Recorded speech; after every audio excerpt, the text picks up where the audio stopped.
So here we are, the prune roll. Okay, time for something sweet. We're gonna make a prune roll. First, we make the dough. I sift all the dry ingredients together and add just enough water to make a dough, about 2 cups in this case. But I live in the desert, so you may not have to use as much water as I did. This will vary depending on how dry your flour is. Once you have a dough, roll it into a rectangle about 1/4 of an inch thick.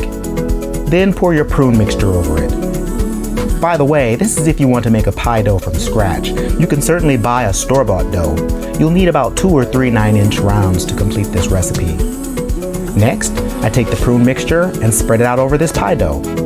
This is about 4 cups of mashed prunes that were soaked in hot water to get them soft. Soaking might take about 45 to 90 minutes depending on how dry the prunes are. Mash in the butter, the spices, and pecans until well mixed. By the way, I soaked my pecans in bourbon for an hour, but this is optional though. Okay, all this goes into the oven for about an hour at 275. And this is what it looks like when it's done.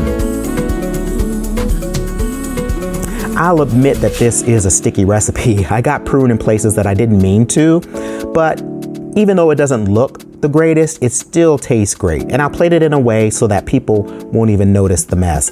I'm showing it to you this way here for now, but I'll also show you the way I plated it so that it looked a little bit better.